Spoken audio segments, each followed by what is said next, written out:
Ngerawat mobil tuh kadang-kadang terasa rumit ya. Banyak banget istilah teknis, terus bagian-bagian mesinnya juga bikin bingung. Tapi gimana kalau saya bilang ada beberapa hal penting banget yang bisa kamu cek sendiri dan cuma butuh beberapa menit? Nah, di sini kita bakal kupas tuntas perawatan simpel yang bisa kamu lakuin, dan ini yang paling krusial nih, kapan kamu harus berhenti dan serahin aja ke ahliannya. Coba deh jawab jujur. Bukan cuma sekedar isi bensin atau nyuci mobil ya, tapi bener-bener buka kap mesin dan lihat kondisinya. Sering banget kan kita abai sama hal-hal kecil kayak gini, sampai akhirnya, muncul masalah besar. Nah, hari ini kita bakal ubah kebiasaan itu. Dan ini dia kabar baiknya, kamu nggak perlu jadi montir profesional buat jaga mobil tetap sehat kok. Kebanyakan pengecekan dasar ini super cepet dan gampang banget dilakuin. Intinya tuh soal pencegahan, bukan soal perbaikan besar-besaran yang bikin kantung jebol. Yuk kita mulai. Oke, kita mulai dari yang paling dasar ya. Cairan-cairan di mobil. Anggap aja ini tuh darahnya mobil kamu. Sama kayak tubuh kita kan. Kalau darahnya bermasalah, ya seluruh sistem bisa berantakan. Ngeceknya cuma butuh beberapa detik, tapi ini bisa nyelamatin kamu dari kerusakan mesin yang biayanya mahal banget. Oke, ini langkah pertama yang gampang banget. Buka kap mesin, cari dipstick oli. Biasanya gagangnya warna-warni, gampang ditemuin. Prosesnya simple banget kayak yang kelihatan di sini. 1. Tarik sticknya. 2. Lap sampai bersih pakai kain atau tisu. 3. Masukin lagi sampai mentok. Dan yang terakhir, tarik lagi. Nah, di situ kamu bisa lihat level dan kondisi oli mesin kamu secara akurat. Nah, ini yang perlu kamu perhatiin. Di sebelah kiri itu oli yang sehat, warnanya masih keemasan, jernih, dan terasa licin. Tapi kalau oli kamu udah kayak yang di sebelah kanan, hitam pekat dan pas dipegang terasa kasar kayak ada pasirnya, itu tandanya oli udah kotor banget dan nggak bisa lagi melumasi mesin dengan baik. Waktunya ganti. Dengan tahu ini, kamu jadi bisa lebih waspada. Selain oli, ada 2 cairan lain yang sama pentingnya. Coba lihat tabung cadangan air radiator. Pastiin levelnya ada di antara garis MIN dan MAX. Dan ini penting banget. Saya ulangi ya, jangan pernah buka tutup radiator waktu mesin masih panas.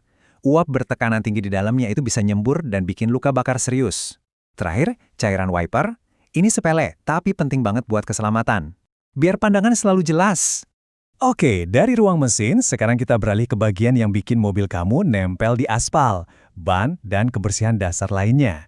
Ini bukan cuma soal penampilan loh, tapi soal keamanan dan mencegah musuh bubuyutan mobil, karat.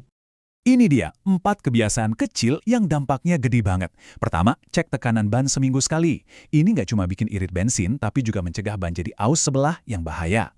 Kedua, coba deh iseng-iseng cungkil kerikil yang nyangkut di alur ban. Ini bisa mencegah sobekan kecil di karet. Ketiga, lihat ada serbuk putih di terminal aki. Itu korosi. Siram aja pakai air panas, nanti bersih sendiri. Terakhir, pas nyuci mobil, semprot juga bagian dalam spakbor. Lumpur yang ngering di situ tuh biangnya karat.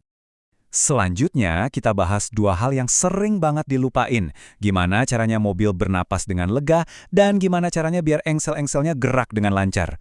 Sekali lagi, ini cuma perawatan kecil buat kenyamanan yang maksimal. Mesin itu butuh udara bersih. Ya sama kayak kita. Coba buka kotak filter udara, biasanya cuma pakai klip, gampang kok. Terus tepuk-tepuk pelan filternya buat buang debu kasar. Terus semprotin silikon ke karet-karet pintu, biar nggak cepet getas dan berisik. Terakhir, kasih sedikit pelumas di engsel pintu dan kap mesin. 3 langkah cepet ini bisa ngilangin suara-suara aneh dan bikin mobil terasa lebih solid. Oke, kita udah bahas semua hal yang bisa kamu kerjakan sendiri. Sekarang kita masuk ke bagian yang menurut saya paling penting. Jadi pemilik mobil yang cerdas itu bukan cuma soal tahu apa yang bisa diperbaiki, tapi juga tahu batasannya, tahu kapan waktunya buat berhenti dan mundur. Nah, ini pertanyaan kuncinya. Ada beberapa tanda bahaya yang jelas banget, gejala-gejala yang nunjukin ada masalah serius di baliknya. Kalau kamu nemuin salah satu dari tanda-tanda ini, jangan pernah coba-coba jadi pahlawan. Ini waktunya panggil profesional. Kalau kamu lihat ini, jangan anggap sepele. Tetesan oli itu artinya pasti ada yang bocor. Nyari sumber bocornya itu bisa susah banget dan butuh alat khusus. Kalau diabaikan, ujung-ujungnya bisa bikin mesin rusak parah. Ingat, tetesan oli itu cuma gejalanya. Biar montir profesional yang cari penyebab utamanya. Wah, ini tanda bahaya mutlak yang nggak bisa ditawar sama sekali nih. Suara besi bergesekan pas ngerem, itu biasanya artinya kampas rem kamu udah habis total, tinggal besinya aja. Ini bahaya banget, bisa bikin remblong. Jangan ditunda, jangan coba dibongkar sendiri. Ini urusannya nyawa kamu dan orang lain di jalan. Lampu kecil yang sering bikin panik ini artinya bisa macam-macam. Bisa jadi cuma karena tutup bensin kurang kencang, tapi bisa juga karena ada masalah serius di mesin. Tanpa alat scanner khusus, kamu cuma bisa nebak-nebak. Jadi anggap aja ini cara mobil kamu bilang, "Hei, ada yang nggak beres nih, tolong bawa aku ke dokter." Dan inilah intinya. Nemuin tetesan oli, dengar rem bunyi aneh, atau lihat lampu cek engine nyala, itu semua adalah sinyal buat kita untuk stop. Mencoba benerin sendiri tanpa ilmu dan alat yang pas malah bisa bikin masalah makin parah, makin mahal, dan yang paling penting bisa membahayakan keselamatan. Pada akhirnya, semua kembali ke pilihanmu. Melakukan pengecekan 5 menit secara rutin dan tahu kapan harus mundur adalah kunci biar mobil awet dan terhindar dari tagihan bengkel yang bikin kaget. Jadi, pertanyaannya sekarang bukan lagi apakah kamu bisa, tapi langkah kecil mana yang bakal kamu lakuin duluan buat mobilmu setelah nonton ini?